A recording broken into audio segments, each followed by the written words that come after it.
بسم اللہ الرحمن الرحیم۔ ایسی مشکل، ایسی پریشانی جو اللہ کو ہو جائے، جس کا کوئی حل نہ نکلتا ہو،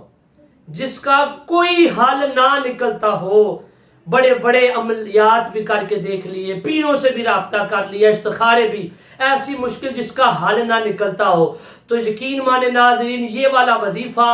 یہ والا عمل، یہ والا کام، یہ والی صورت آپ صرف اور صرف 3 دن تک، دن میں صرف 3 مرتبہ 3 دن تک پڑھ لیں۔ یقین مانے جتنی بڑی سے بڑی مشکل ہوگی وہ آپ کا پیچھا چھوڑ جائے گی، وہ آپ سے کوچ کر جائے گی، چلے جائے گی۔ تو یاد رکھیں، مشکل آنا، پریشانی آنے کا پہلا جو مرحلہ ہے وہ ہے ہم دین سے دور ہو گئے، ہمارا بے نمازی ہونا، خدا کے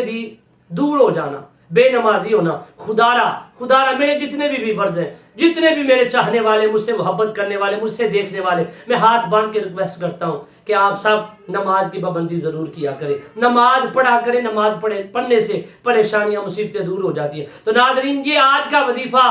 ان بھائیوں کے لیے، ان ماؤں کے لیے، ان بہنوں کے لیے، ان افراد، نوجوان اور میرے مسلمانوں کے لیے جو کہتے ہیں کہ ہم پر بڑی پریشانیاں آ جاتی ہیں، پریشانی کا کوئی حل نہیں نکلتا، تو آپ کے گھر میں قرآن پاک ہے، کوئی دن میں پڑھنے والا، رات میں کوئی مشکل وظیفہ نہیں، کوئی تہجد ٹائم نہیں، آپ کے گھر میں قرآن ہے، قرآن پاک کھولیں، 29واں سپارہ کھولیں، سورہ مزمل کھولیں، ایک صبح کو فجر کے بعد سورہ مزمل، ایک دوپہر کو ظہر کے بعد، ایک رات کو عشاء کے بعد 3 مرتبہ دن میں 3 بار سورہ مزمل پڑھ کر اپنی مشکل کے حل کے لیے دعا مانگے۔ یقین مانے جتنی بڑی سے بڑی پریشانی مشکل ہوگی، یوں چٹکیوں میں 3 دن سے پہلے دور ہو جائے گی۔ اور آخر میں آپ نے کیا کرنا، جب 3 دن پڑھ لیں، جب لاسٹ دن ہو، 141 مرتبہ آپ نے پڑھنا ہے یا حل المشکلات، 141 مرتبہ یہ پڑھنے کے بعد آپ دعا کریں، انشاءاللہ العزیز